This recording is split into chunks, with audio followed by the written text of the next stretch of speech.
Welcome back to another tutorial. In this tutorial, I'm going to show you how to set up the browser for Firefox to use with Selenium Webdriver.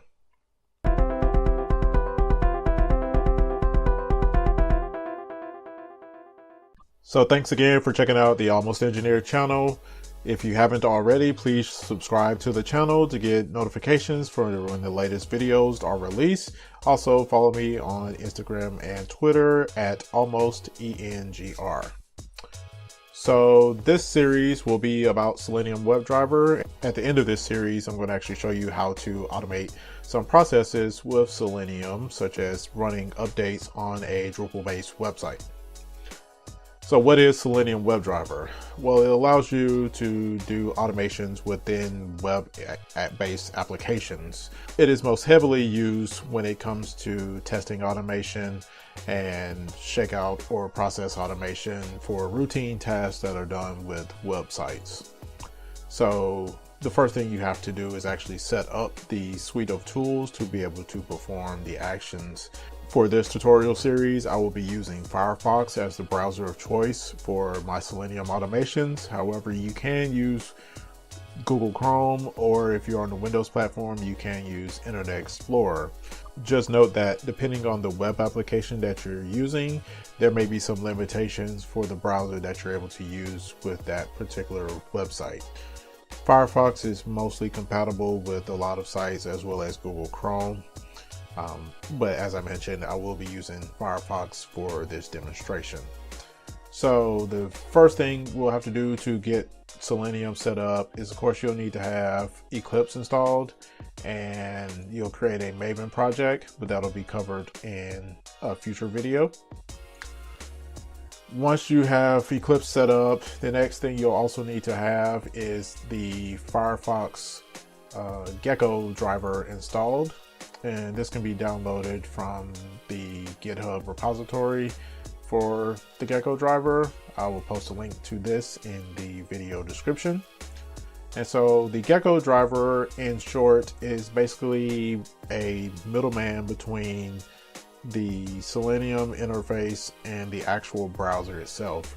The Selenium cannot directly connect to the browser and perform those commands, so it uses the Gecko driver to facilitate that process. It's essentially the Selenium makes an action on the Gecko driver, and then the Gecko driver makes the browser do that said action. So since I'm doing this on Ubuntu, I'll be using the Linux version, and for the sake of backwards compatibility, I'm actually going to download the 32-bit version and then save. I am running a 64-bit processor. However, I'm not certain whether the Eclipse engine and the Gecko driver need to be the same bit version. So I will run 32 as a failsafe just in case.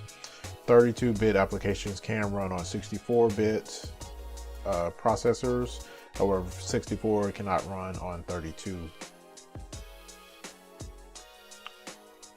Alright, so now the file has downloaded. I'm actually going to go ahead and open it. Alright, and so I'm going to extract this to, I'll put it in the same folder as my Java workspace. That way I know where it is. And we'll close that. So as you see here, I have the Gecko driver set up, and I'm going to change the permissions to make it executable. Oh, it's already set to be executable, so that's a good thing. And I'm going to close that. All right, so now that I have the Gecko driver installed, the next thing I'm going to do is to create a project, and I'm going to create a Maven project. So click next. I will use the default workspace location, but let me double check that is the correct location. So I'm just set OK.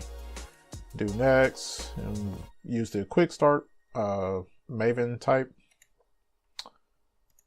And so then for this one, we'll just call this Gecko driver and .demo. Actually call it Gecko driver and then git install demo and call it the 1.0 version and click finish. And so now what it has done, it has created our install demo project for the Gecko driver. And so I'm going to open the Java file. And so also open the pom.xml file.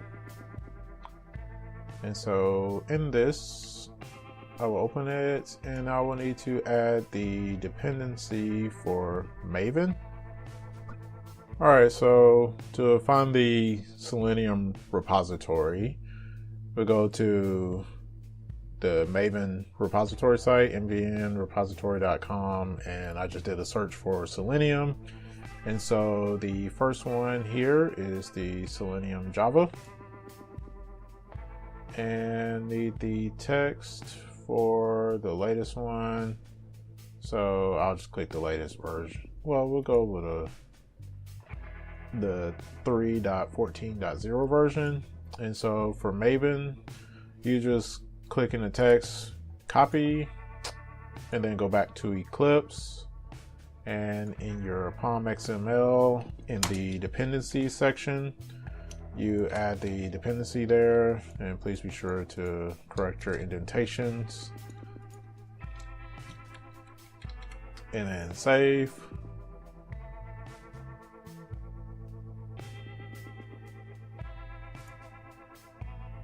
All right, so now that the POM XML file has been updated, we can delete this and then start typing out our application. So call Webdriver and driver, and we'll say new Firefox driver, and then that will open the browser. So let me add some comments here. And then we want to do driver dot, we'll go maximize, so manage the window dot maximize. And so this will maximize the browser window. And then driver dot get, and we will let it go to google.com. And then we're actually going to wait 5 seconds so that we actually can see that it has navigated to that site. And we'll actually do a surround with try catch. And then driver.quit will close the browser in its entirety. And that will be it for this application. So I'm going to run this as under the debug configuration. And so we want to create a new Java application, and we'll click debug. And so what will happen is the application will build. Uh-oh, and it looks like we have some issues here. Oh, we forgot to set our properties, so it does not know where to pull that information from to pull the Gecko driver. So I want to do system.set property.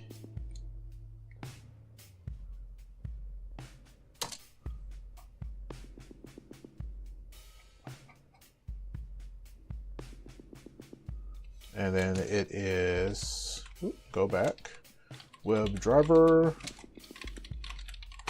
.gecko .driver, and you need the path to where you downloaded that. So mine is in my home directory /Java workspace /Gecko driver. So that will be /home, my username, Java workspace, Gecko driver.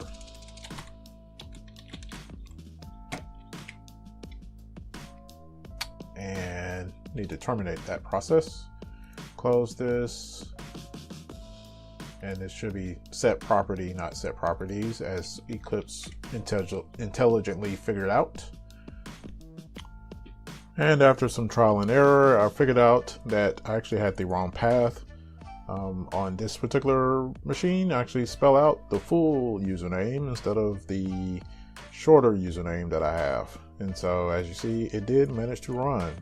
So I will run this again so that I can actually record it this time. And so I'm going to use the debug configuration for app.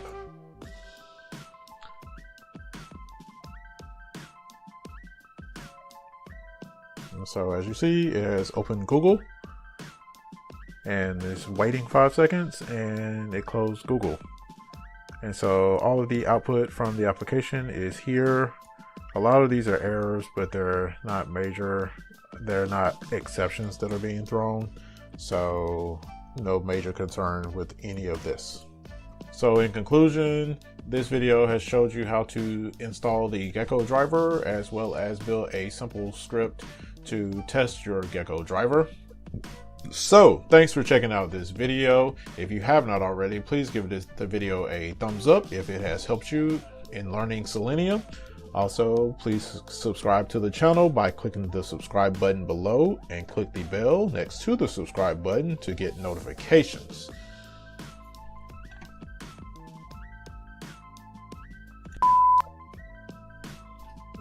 Still running into issues. So let's see.